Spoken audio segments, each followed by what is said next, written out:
Hi viewers, welcome to our channel. Present మనతో పాటు దాము బాలాజీ గారు సీనియర్ జర్నలిస్ట్ ఉన్నారు. వాటితో ఒకసారి మాట్లాడదాం.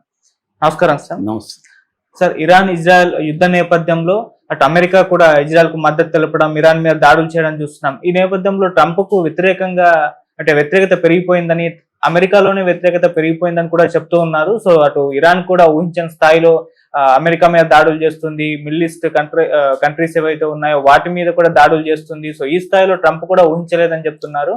మరి ట్రంప్ పైన ఏ విధంగా వ్యతిరేకత పెరిగిపోతుంది, ఇరాన్ ఏ విధంగా ఎదుర్కొంటుంది?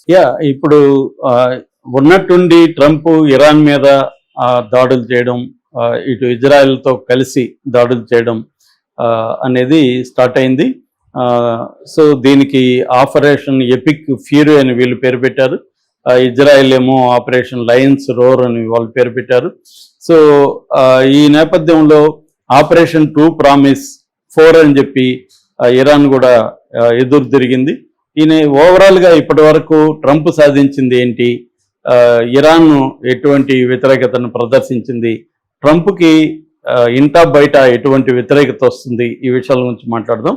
ట్రంప్ సాధించింది ఏదన్నా ఉందంటే ఇప్పటి వరకు అయతుల్లా అలీ ఖమేనీని చంపేయడమే. అది నిజానికి అది కూడా వ్యతిరేకతే. ఒక దేశ అధ్యక్షుడిని వాళ్ళ దేశంలోకి వెళ్ళి మీరు ఎలా చంపుతారు అనేది ఇప్పుడు తీవ్ర వ్యతిరేకత వస్తుంది. చంపినప్పుడు ఆ దేశం గమ్మునుండదు కదా, ఖచ్చితంగా ఆ దేశం కూడా రిటాలియేట్ చేస్తుంది. ట్రంప్కి ఇప్పుడు ప్రాబ్లం ఏంటంటే అక్కడ అమెరికాలో తీవ్ర వ్యతిరేకత వస్తుంది. బెర్నీ శాండర్స్ లాంటి వాళ్ళు కాంగ్రెస్కి అప్పీల్ చేస్తున్నారు, మీరు వార్ పవర్ రెజల్యూషన్ ఉపయోగించి ట్రంప్ని ఆపండి అని చెప్తున్నారు. ఎందుకంటే ఇటువంటి యుద్ధాలకి అక్కడ అమెరికా పార్లమెంట్ అయిన కాంగ్రెస్ సహకారం ఉండాలి, కాంగ్రెస్ ఒక రెజల్యూషన్ పాస్ చేయాలి. అవేమి లేకుండా ట్రంప్ అతను విమ్స్ అండ్ ఫ్యాన్సీస్ అతను ఏమనిపిస్తే అది చేస్తున్నాడు. మొన్నేమో అక్కడ వెనిజులా వెళ్ళి వాళ్ళ ప్రెసిడెంట్ మధురు అని పట్టుకొచ్చాడు, ఇప్పుడేమో ఇరాన్లోకి వెళ్ళి వాళ్ళ సుప్రీం కమాండర్ లీడర్ అతన్ని చంపేశారు. ఇలాగా వేరే దేశాల్లోకి వెళ్ళి ఇలా చంపితే వాళ్ళు గమ్మునుంటారా? రేపు టెర్రరిస్టులుగా మారరా వాళ్ళు?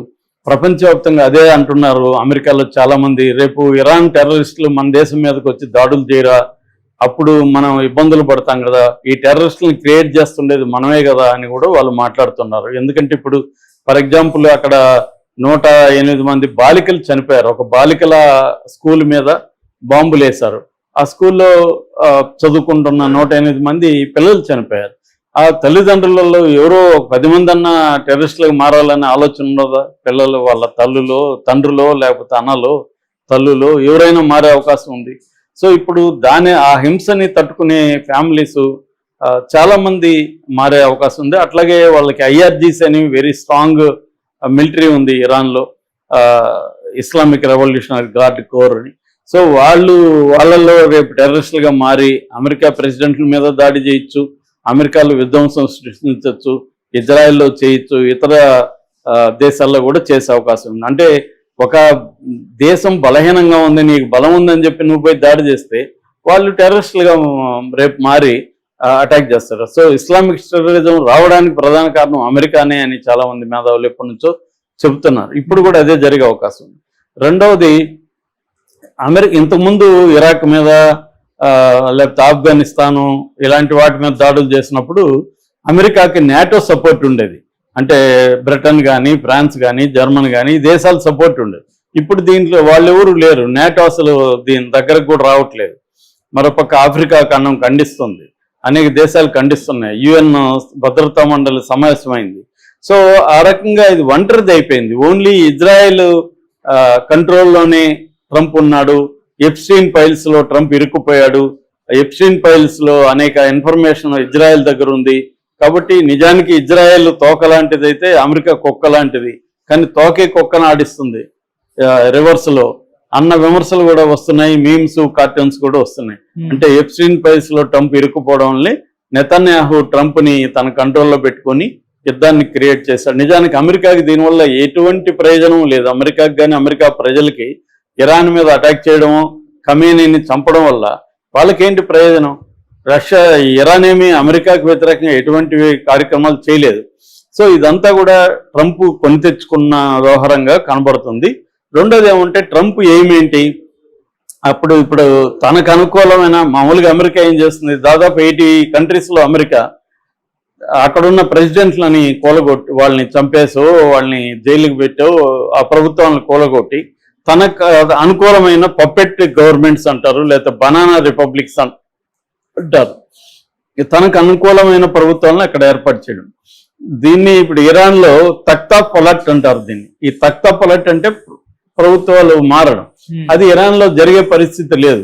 ఖమేనీ ముందే తెలుసు, ఖమేనీకి నన్ను చంపుతారని తెలుసు. ఆయన ధైర్యంగా ఆఫీసులోనే ఉన్నాడు, చనిపోయాడు. చనిపోతే ఏమీ నష్టం లేదు. ఆల్రెడీ ఆయన ముగ్గురిని సెలెక్ట్ చేసిపోయాడు. ఆ ముగ్గురులో ఒకరిని ఆల్రెడీ సుప్రీం కమాండర్గా ఎన్నుకునే ప్రాసెస్ స్టార్ట్ అవుతుంది. వాళ్ళకేమి వాళ్ళు ఇంకా ఈ IRGC కూడా రంగంలో దిగుతుంది. వాళ్ళే కంట్రోల్ చేస్తారు. వాళ్ళకేమీ అక్కడ ఇబ్బంది లేదు. ఇవన్నీ వాళ్ళకి ముందే తెలుసు, రెడీగా ఉన్నారు. కాబట్టి ఇప్పుడు అక్కడేమీ ప్రభుత్వం మారిపోయే పరిస్థితి లేదు. ఎందుకంటే అక్కడ గ్రౌండ్లో ఆ దేశంలో ఏదన్నా రెబల్ గ్రూప్ ఉండి ఆ రెబల్ గ్రూప్ పోరాడుతూ ఉంటే వాళ్ళు ఏమన్నా ఇప్పుడు అధికారంలోకి వచ్చే అవకాశం ఉంది. అటువంటి రెబల్ గ్రూప్ లేదు. ప్రజలందరూ ఒక్కసారిగా వీధుల్లోకి వచ్చి తిరుగుబాటు చేసే పరిస్థితి కూడా ఇవాళ లేదు. ఆల్రెడీ చేశారు 2025లో, దాన్ని అణచివేయగలిగారు సక్సెస్ఫుల్గా. కాబట్టి ఈ ట్రంప్ అనుకున్న ఏది జరిగే పరిస్థితి అయితే లేదు. మరోవైపు హార్మూజ్ జలసంధి అది ఇప్పుడు క్లోజ్ చేసే పరిస్థితి వచ్చేసింది. ఆల్రెడీ భయపడి ఆపేశారు షిప్పింగ్ అంతా. మామూలుగా ప్రపంచంలో 25% ఆయిల్ ఈ రూట్లో వస్తుంది. ముఖ్యంగా గల్ఫ్ కంట్రీస్ నుంచి చైనా, జపాను, ఇండియా లాంటి దేశాలకి ఈ రూట్లో వస్తుంది. సో అట్లాగే లిక్విఫైడ్ నేచురల్ గ్యాస్ 20% కూడా ఇక్కడ నుంచి వస్తుంది. సో ఇప్పుడు ఇది ఆగిపోతే ఈ దేశాలకంతా చైనా, ఇండియా, జపాను, ఇటు గల్ఫ్ కంట్రీస్ వీటి ఎకనామీ దెబ్బతింటుంది. రేట్లు పెరిగిపోతాయి, మార్కెట్లు కుప్పగూలుతాయి, ఈ అస్థిరత అనేది పెరిగిపోతుంది. ఇది ఇంటర్న్ అమెరికా మీద ప్రెజర్ పెరుగుతుంది. అట్లాగే ఇరాన్ ఊహించని విధంగా గల్ఫ్ కంట్రీస్ ఒకే రోజులో 7 గల్ఫ్ కంట్రీస్ మీద అటాక్ చేసింది.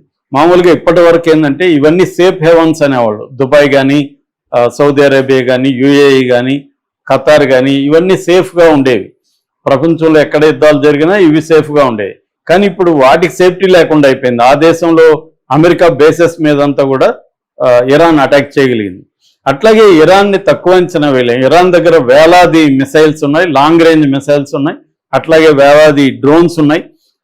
అవన్నీ కూడా మేము పెద్ద ఎత్తున ప్రయోగిస్తామని చెప్తున్నారు. ఇప్పటి వరకు మీరు ట్రైలర్ కూడా చూడలేదు, అసలు సినిమా చూపిస్తామని వాళ్ళు అంటున్నారు. అది వాస్తవం కూడా. ఎందుకంటే